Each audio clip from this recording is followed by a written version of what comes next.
Good afternoon, ladies and gentlemen. My name is Cormac Kinsella. I'm the programmer of the big weekend here at the Dublin Festival of History. You're all very, very welcome, and I'm thrilled to see such a big crowd here for this event on the tempestuous lives of Roger Casement, this book called Broken Archangel by Roland Phillips. This festival is sponsored by Dublin City Council, and it's produced by Dublin City Libraries and the Dublin City Culture Company. This afternoon, I'm personally thrilled, as I've worked in publishing now for nearly 25 years, and someone who's always been on my radar is Roland Phillips, as both a heroic publisher of great books and also as a great author as well. And I was really thrilled that he accepted our invitation to come today. And as a result of that, I'm really, really thrilled that so many of you came to hear him. Just want to say there's a couple of seats. There's 2 seats at the front if anyone is slightly hard of hearing and would like to take them. They were reserved, but there's no one here. So if anyone wants to come up from the back, please take them now. Today, we're going to listen to a conversation with Roland and Paraic Kerrigan, who is the assistant professor of the School of Communications and Information Studies in UCD. Casement has always been an incredibly contentious character in Irish history. He was the Irish nationalist who served the Crown, and he was the British diplomat who exposed the violence of colonialism. And this book has been described as both vivid and compelling by Neil Haggerty in the Irish Times. We're going to have a conversation for about 40-45 minutes. We'll then have some time for some questions. I would ask you, though, please to wait, if you have a question, to put your hand up and wait until you get the microphone before you start speaking. And because there's a lot of you, I suspect there will be a lot of questions, so I would please ask you to keep the questions as short and succinct as you can. And Roland will be signing books outside afterwards if anyone wants to get a copy. So could you please give a warm welcome for Paraic Kerrigan and Roland Phillips.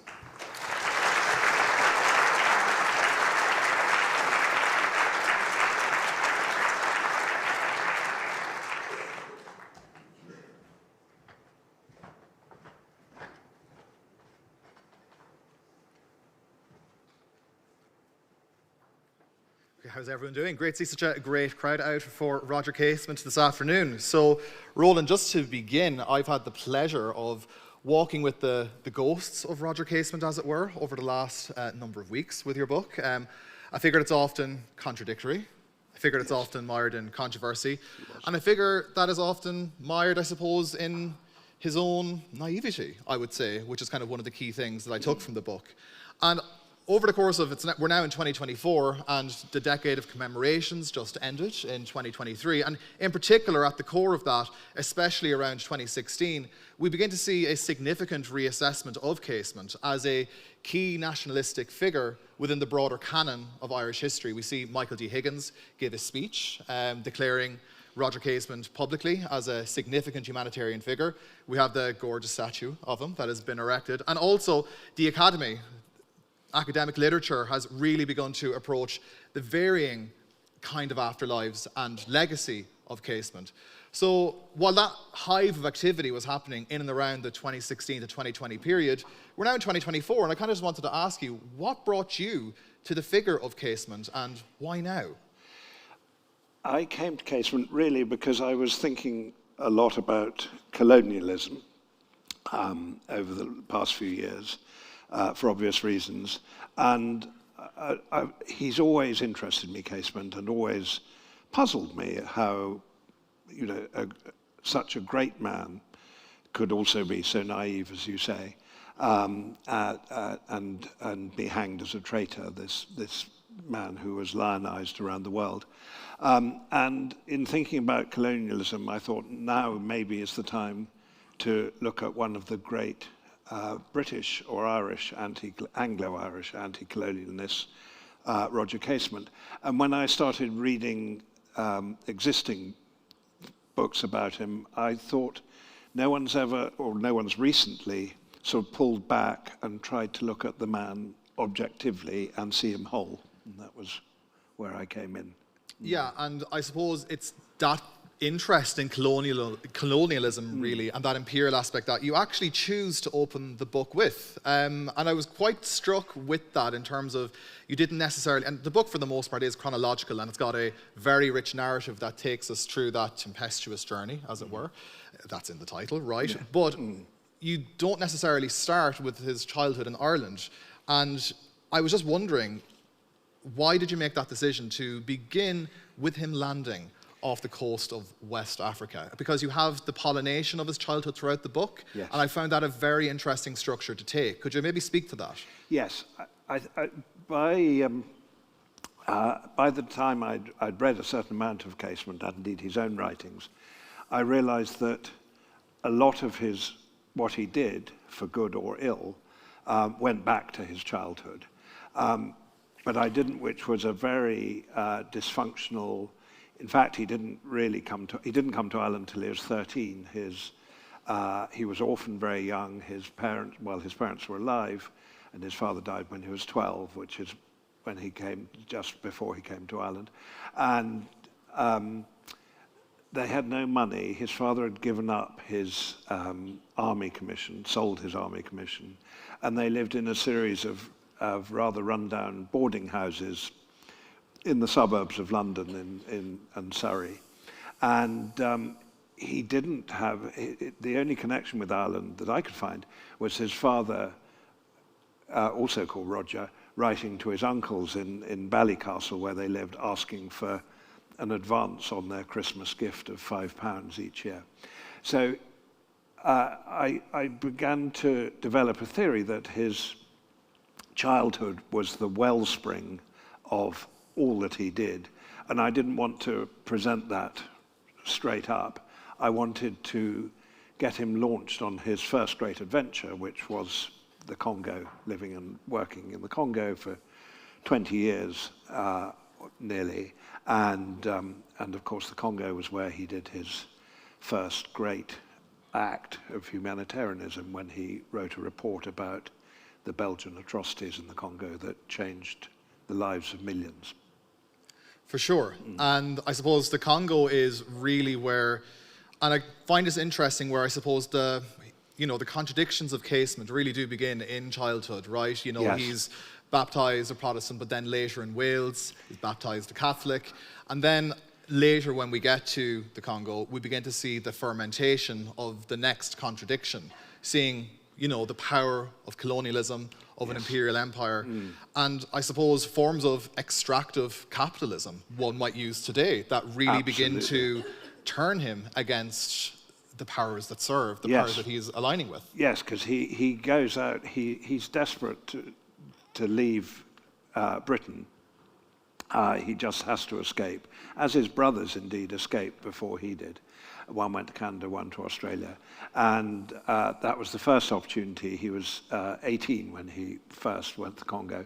But he was very much a servant of the colonial powers. He worked for the shipping agent that ran all the shipping for Belgium to the Congo. He went on one of Stanley's last expeditions briefly. He built the railway. He may have done a bit of ivory, sending ivory out of the country. We're not quite sure about that. But he was a colonial servant until he began to see these appalling abuses by King Leopold's, they were called the Force Publique, and they exerted a terrible hold on the rubber industry of the Congo. Rubber in the 1890s was a huge boom, car tires, cabling, all those things. And in those times, they didn't get rubber from trees, they got it from vines, which died after they'd been had the sap run out of them, which meant the Congolese workers had to go deeper and deeper into the jungle, more and more inhospitable, terrible disease. And all the while, if they didn't produce enough rubber, their quota of rubber, they would be killed or maimed or have their hands cut off, astonishingly. Casement reckoned 3 million Congolese died in the rubber industry. It's now thought it's more like 6 to 8 million. So he started to see that, and that informed the rest of his life. And I think another reason, back to your first question, why I want to write about him, was he feels to me a very modern figure. And what you said about extractive capitalism, he could see that for what it was back then, and that was another trigger for writing. Absolutely. And one thing that really struck me that I haven't necessarily encountered in treatments, particularly historiographical treatments of Casement within your book, was the use of other people's perceptions of him and how he was received, and the modes of reception around Casement's kind of humanitarianism and political activism. And in particular, it's that period that you've just referenced in the Congo, where he's seeing the suffering that the Congolese are, being subjected to as a result of having to maintain this rubber industry to uphold European colonialism. And I suppose, what was that process like then in terms of how was Casement received? Because for the most part, many people saw an innate sense of justice, a clear sense of empathy, and a clear ability to bridge across culture and language and really develop connections with people who are dealing with significant cruelty. He was, you're absolutely right, he was a man of boundless sympathy for the oppressed. And I think his childhood sort of fed into that. I think his being orphaned and so on left him with a big emotional hole, and he gave enormously throughout his life to, as it were, fill that hole. And people did recognize that, and certainly the Congolese and later on the Amazonians poured out their stories to him, which enabled him to write his reports that changed those places.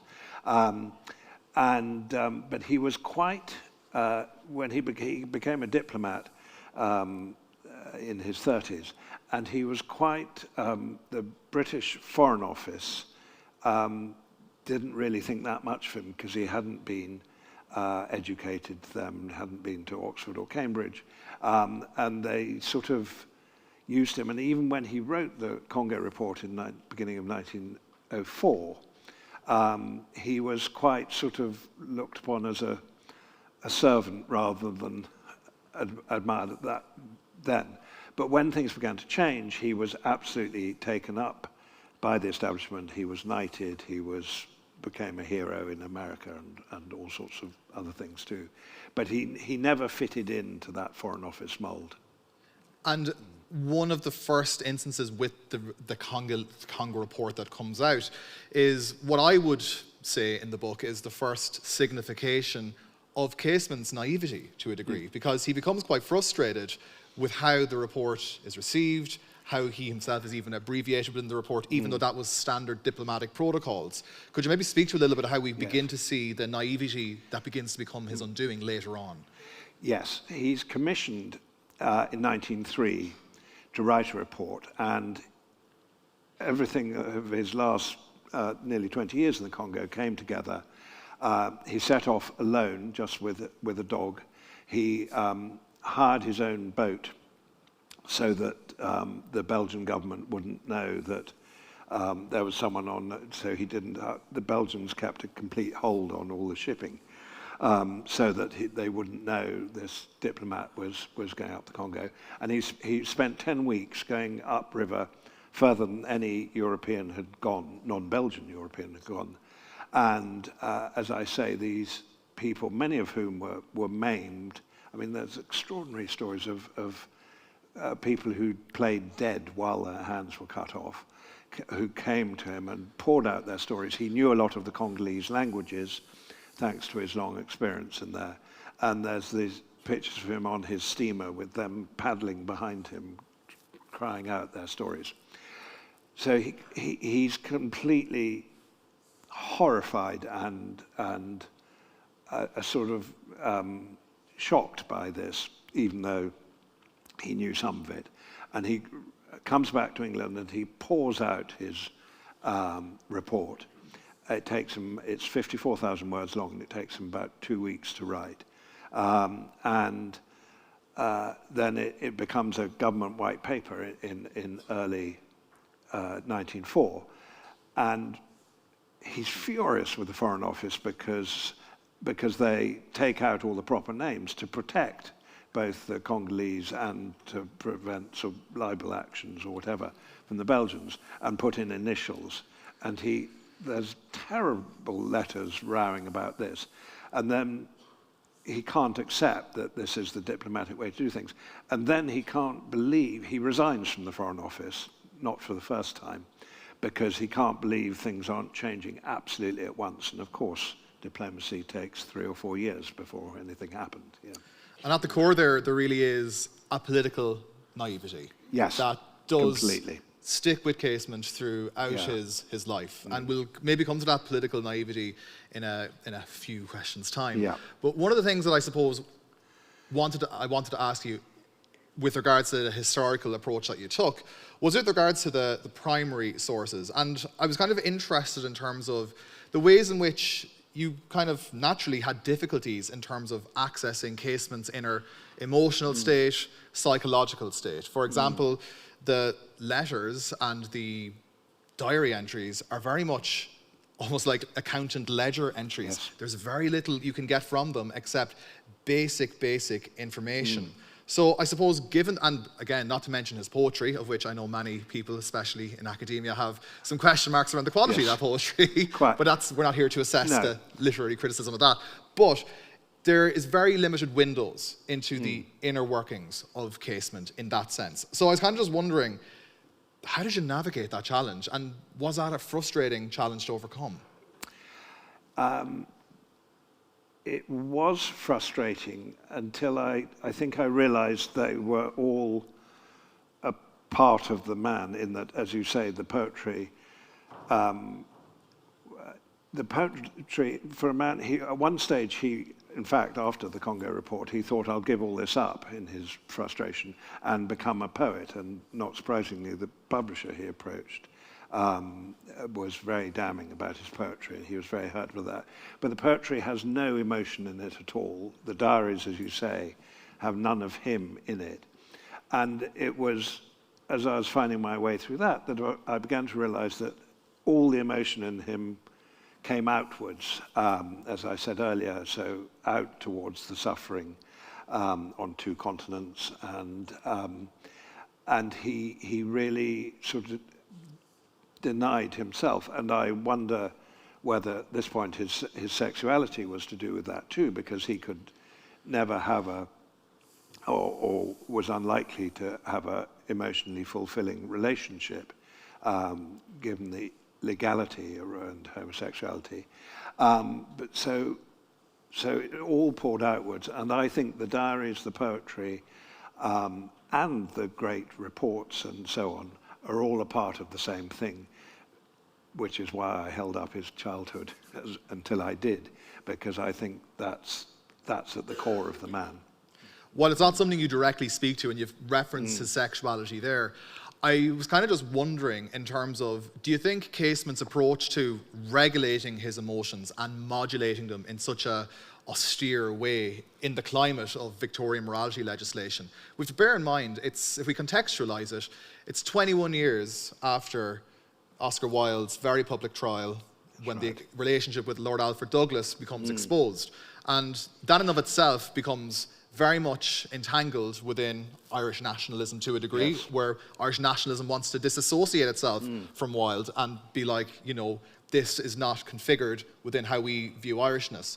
That was very public and very much mediated across the press at the time. Now, while I'm asking a speculative question, do you perhaps think that the approach Casement took to his sexuality was shaped within that climate of Victorian morality, but also he was very well aware of an Irish man 21 years earlier who was subjugated to these?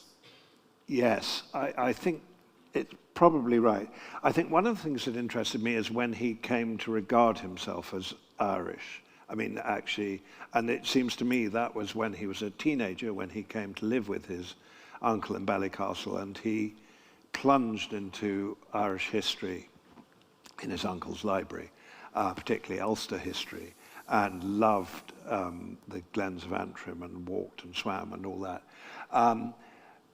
And I think, I don't know the answer to your question, but I certainly think there's a sense from the very few diaries we have of his damping down his sexuality. As you say, the entries of his sexual encounters are really, one has to believe, done for the sake of how much they cost him. They are accounting examples. So, and he was quite close to Arthur Conan Doyle, who was a friend of Oscar Wilde, so that certainly might have been in the background all along, yes. Definitely something that Yeah. strikes me. So following then, just to kind of continue perhaps with that chronology, the report of the Congo gets released, and he spends a period of time being placed in Lisbon, for example, quite unhappily so, and becoming ever more frustrated with empire, imperial, civil servant roles, essentially. So to what extent then does the Amazon mission and going to South America, how does that begin to continue the fermentation of frustration with empire then? Because that's the next big move, really. Yeah, he's already got slightly involved in Irish nationalism, Irish cultural nationalism, maybe, between the Congo report and his going to the Amazon a few years later. And in particular in Northern Ireland, what's now Northern Ireland, he's organised a big festival with weaving and old Irish arts and crafts. But the thing about the Amazon trip, he hated being, as you say, being a consul in various Amazon, South American, Brazilian cities. But when the thing about the Amazon trip is that he was investigating the largest company on the British Stock Exchange, which was a rubber company that also supplied 95% of Britain's rubber. And when these reports of even worse atrocities than in the Congo started coming back, the Foreign Office sent him off with his successful record to write another report. So that was the first time, as it were, it was directly British, it wasn't British malfeasance, but it was a British company. And so I think that really sped up his anti-British, anti-English feeling.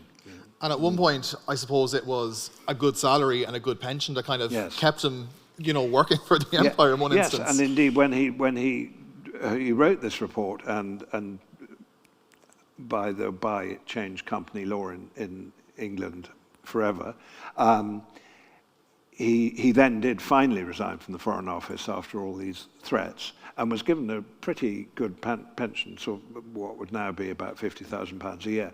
So he was knighted, and so he was very well regarded by Britain, while he despised them. Yeah. So, what do you think was potentially the most significant aspect of the Putumayo period?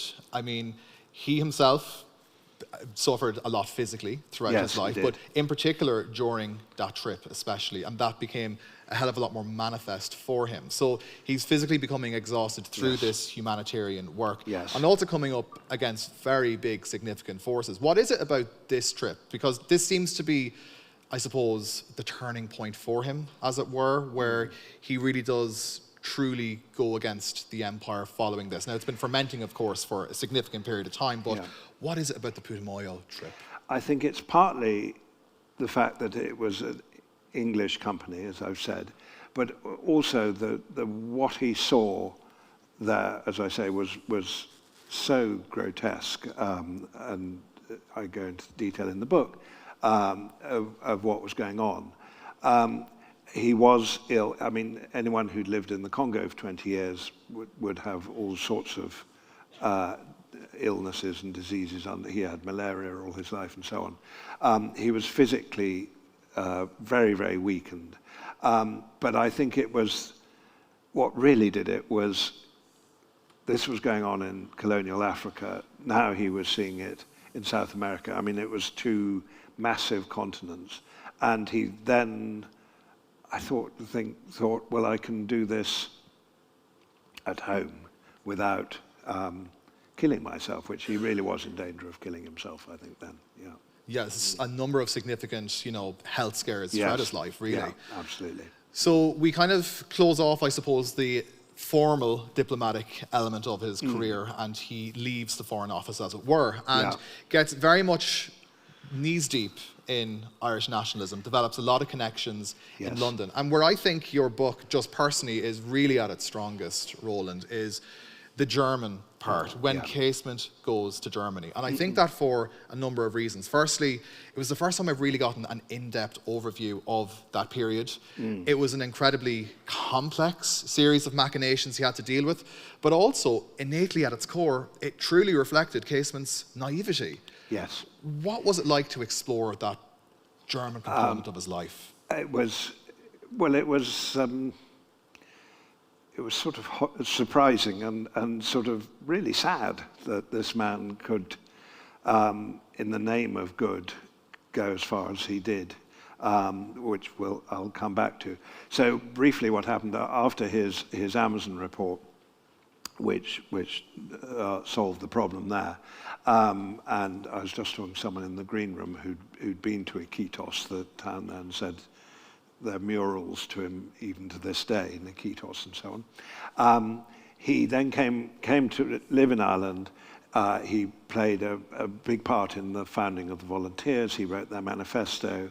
This is all with the sort of drumbeat of the First World War behind him, and he organised the gun running that Erskine Childers then did.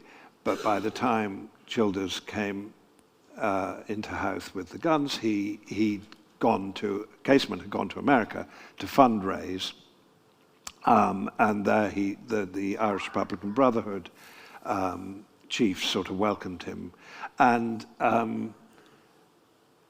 when war came in August 1914, the funds started to dry up, and he got this crazy scheme of going to Germany, the enemy, and raising a militia from the Irish prisoners of war in Germany that he rightly thought would soon be there, and using German weapons and some German officers would invade Ireland during the First World War in order, because Home Rule, of course, had been suspended for the duration of the war, in order to make sure that when the Germans won the war, as he thought they would separate Ireland off, give Ireland her freedom, and which, by any standards, is unlikely to work.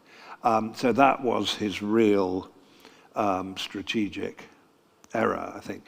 But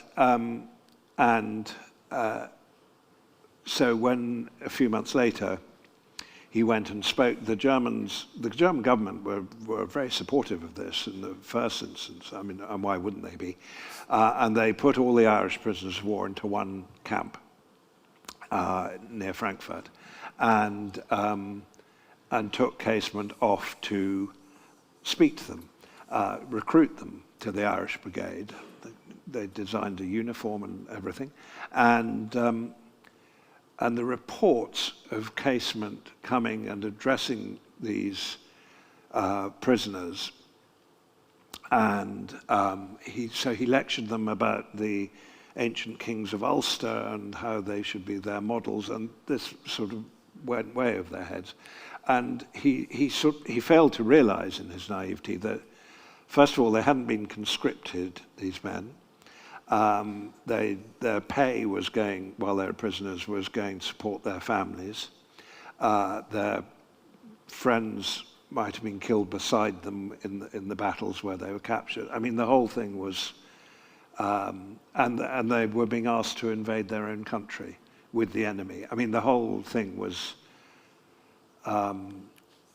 really sad, I think, and confused. And alongside this, there was another immensely sad thing going on, that when he was in New York, he'd started the first romantic relationship, the only romantic relationship of his life, with a rather suspect Norwegian sailor called Adler Christensen. And they traveled together, and Casement really loved him. And when they were in, one of the bits of research that I really enjoyed in the book was Casement started his German diary when he landed in Germany at the end of October 1914. And they landed in Norway, in Oslo, which was neutral. And Casement wrote in his diary that he sent Adler out to do some shopping and various other things on their first day. He was traveling under an assumed name. And that Adler came rushing back saying, there was a man waiting for me in the hotel lobby who bundled me into a big car and said, we know who you're traveling with, and we want you to bring us all Sir Roger's post, and we'll give you money for this. And Casement said, what address was it? And they looked up telephone book, and it was the British legation. So Casement thought the British have really betrayed me. The Foreign Office he nearly died for had captured his servant and lover and were betraying him through that. In the National Archives in London, the Foreign Office files from Oslo Christiania, as it was called then, have a rather puzzled foreign officer saying this man walked in saying, I can tell you I'm traveling with Roger Casement, and it says I suspect them of having unnatural relations, then crossed out. And so he was being betrayed by Christensen while he thought the Foreign Office were getting at him, and he became completely paranoid and indeed spent his second Christmas in Germany in a sanatorium. It got to the point where his German hosts, and he met the Chancellor and all the German bigwigs, and they were saying, his friends in Germany, German friends, were saying, you've got to give up Christensen. You're never going to be able to have respect here if you keep on with that man who's got such a terrible reputation. And the betrayals went on in quite a complex way, but throughout it was Christensen doing the betraying, and but kept telling Casement it was the Foreign Office. And his final breakdown came when he wrote a long letter detailing all this and sent it to all the British newspapers, and only two of them ran any story, both of whom had in their headline absurd plot alleged by Sir Roger Casement. So it was really, from being an acclaimed man, partly through his own qualities and very much to do with Christensen, the only man he ever loved, I believe, this final sort of tragic last few years. And within this duality that you've described, right, you've got the relationship with Christensen, and then you also have the attempts of negotiating and training and attempting to get these Irish POWs to a certain number to then get to an invasion to support the rising. And within that duality, we see an emotionally vexed Casement, but also both situations really do expose political blind spots for him. In the one instance, the man who's been, self-described and observed by others as incredibly empathic, but also emotionally intelligent, does not see the spheres of betrayal that are being, weaved around him by Christensen, which particularly struck me. But I suppose in this instance, love was potentially blind. Love was blind. He was a long way from home and his supporters. He did have 2 or 3 people who supported, Conan Doyle being one of them, 2 or 3 people who really supported him throughout his life, throughout his adult life, but he was completely out of touch with them, and he put everything into the one person he thought he could trust. And on the flip side then, in terms of his work with the Irish POWs, I got a sense of frustration from Casement that he couldn't necessarily influence them. And that really struck me. Yes, he couldn't cut through. I mean, these were some of them, about 50 or 60, sort of half signed up, but that I think was so they could. A lot of them just were saw this as a passage home, and I think had no intention of fighting. But he really got nowhere. Patrick Pearse came to Germany for a couple of weeks and came with him to this camp at Limburg, and he was really unimpressed with Casement's approach. But this was what Casement, he thought he was appealing to their nationalist fervor emotions, but why would they have had that if they signed up for the army in the way they did? And he just couldn't, he didn't really understand other people, I think, is the, yeah.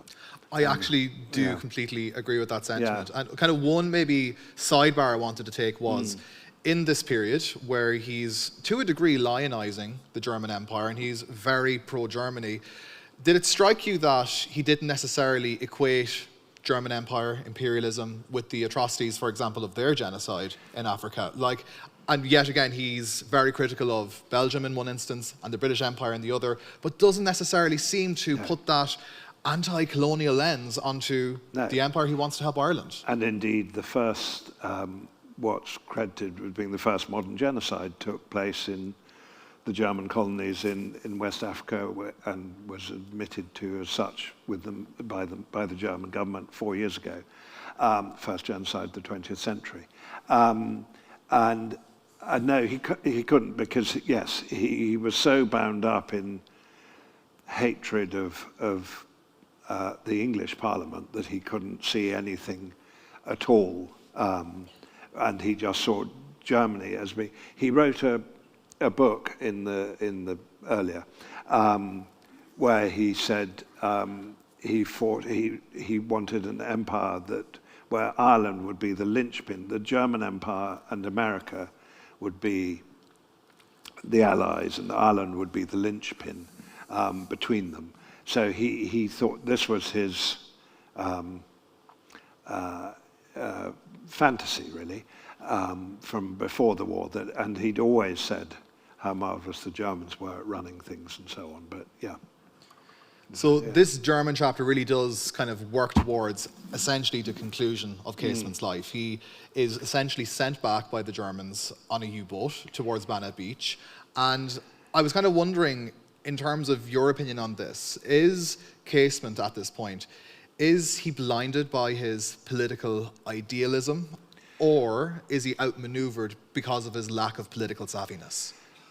Well, what happened is that Casement realizes he's cut out of all the planning for the Easter Rising. He's told by someone else in Germany that the Easter Rising is going to happen, and he's sort of miserable. But actually, he thinks it's bound to fail because they haven't got my people involved, these soldiers, prisoners of war. So, in fact, he begs to be sent back alone. He is sent back on a U-boat to Bannow, of course, and he's determined to stop the Easter Rising because he thinks it can't work, it will fail without this German help. So, in fact, he comes back to sort of turn everything on its head that he wanted to do, which maybe he was showing some political military intelligence at that point. But I think he's such a broken figure by then that there's really nothing. And I think he foresees his trial and execution, and I think is almost welcoming the martyrdom by then. He's sort of, he's and had it, and to speak to that trial then, at this point we do really see, and as the book comes to its conclusion, it really does become a page turner towards this point from Germany onwards, but he's there and he really is broken. Yes. And you do get a good sense of that, where he begins through his letters and his correspondence to accept his fate, and to a degree really welcomes it. And he himself begins to, I suppose, have some foresight that there might be a power to his afterlives in that sense. What do you think of that? I think that's absolutely right. I think he thinks I can do no more, and that whatever good he can do in the Irish cause will come about through his martyrdom, and his previous fame and acclaim, which indeed does come very close to helping a lot until, of course, his diaries are published. But I think you're absolutely right. I think that's where he's going. Yeah. And in that sense, you do feel like the British courts of law do actually anticipate what Casement's ramifications from the execution truly will be. And I didn't realise there was such a significant clemency campaign internationally, nationally, and across Ireland for Casement in that sense. And that's the other very good thing in the archive. So the trial takes only 4 days. No barrister will work for him, no London barrister. An Irish barrister comes over and collapses halfway through the trial, at which point Casement more or less takes over his own defence, and he makes an amazing speech about it's the best thing he ever spoke about the nature of nationalism and what he's tried to do. He's condemned to death. But the Prime Minister, Asquith, is well aware of what a political, even though we're in the middle of 1916, the Battle of the Somme underway, of what a political drama it will be to execute Casement, fulfill the sentence. So he instructs the Home Office to see if they can find a plea of insanity, which is the only thing that would escape him, stop him being executed. But meanwhile, there is this huge campaign. The Senate in America pass a resolution for his reprieve. There's a petition signed by Conan Doyle, John Galsworthy, Bernard Shaw, all the liberal H.G. Wells. W.B. Yeats writes a letter, a brilliant letter about why he should be reprieved. The Archbishop of Canterbury goes to make representation to the Prime Minister on the grounds that Casement has done more good in his life than any of us will do. And then this shocking thing happens that the policeman who interrogated him, and there's a Home Office legal advisor, a man called Sir Only Blackwell, they've got hold of his 1903 diary, the year that he goes up, does his Great Congo journey. But the beginning of it and the diaries are in the archives with the first 8 pages torn out. He's in London, and there's talk about dinner with Conan Doyle and so on. But then there are these short entries of sort of Guardsmen 7 and 6, his sexual encounters around London. And they photograph these and send it. His legal team have refused to look at these before the trial, but they send it to newspapers. Only one of whom does choose to run it. Most of the rest say we're not going near this. But more critically, they send it to the Archbishop of Canterbury, who then recants his appeal. The British ambassador in America has written to say, if you hang Casement, the Americans might well not join the war, such is the importance of Irish-American feeling. But when he gets to hear about this, he says, oh, could you send those pages along, photographs along? And all this support falls away. And significantly, also, Casement's family and friends didn't know he was homosexual. So he has terrible, sort of broken conversations with his best friend who's gone to see him and who just says, how could you do that? How could you be that and not tell me? And it's truly pitiful. And it also, I believe, affected his reputation in Ireland for some time to come. For a significant amount of time, and became quite contested as a result of that. Exactly. So that destroyed his legacy for a while, And I think that does come from the anticipation perhaps of the legal case that, the press certainly do start circulating the diary entries in that sense to try and shape the contours of his public reception and shape sympathy towards him to a degree. So, Roland, I have plenty of more questions that I want to ask you, but unfortunately, we have to have some questions from you lovely folks. So I might just ask you one more, if that's okay. And in terms of thinking about Casement now, you refer to the tempestuous lives, and you use T. Lawrence's phrase of broken archangel, which I think is absolutely perfect, in terms of reformer, patriot, rebel, and traitor. Yes. And at the core of each of those four ways in which we can think about Casement, there are contradictions. Protestant versus Catholic, trying to negotiate a sexuality, where he in some instances will critique colonial power but will turn a blind eye, such as in the case of Germany. Yes. Where do you think, or how do you think the figure of Casement, do you think it's still mired in contradiction and always will be, or have the creases been ironed out? What's kind of your feeling there? I think it always will be, but I do think that the contradictions made the man and made him do the great things. Towards the end of my book, towards the end of his life and towards the end of my book, Joseph Quinn in America was in correspondence with Joseph Conrad, who met Casement in the Congo, spent 3 weeks with Casement, and I believe Casement was a big influence on Heart of Darkness. But Conrad writes to Quinn and says something along the lines of the truly tragic thing about his life was it was run entirely on emotion, that he didn't use his intellect, but everything was done on emotion. And I think, back to my first answer of all, that emotion, without that emotional outpouring and need for sustenance, he wouldn't have saved the lives of millions and changed colonial history. But also he wouldn't have done the trip to Germany and all that followed. And did the great things that he did in terms of, ultimately, today, when we reassess him, becoming a true humanitarian. Absolutely. So, from that point, we have some time for brief questions from the floor, and I know some people in blue t-shirts are going around with mics, so if anyone has any particular questions, just raise your hand if you want to put them to Roland, and someone will be over.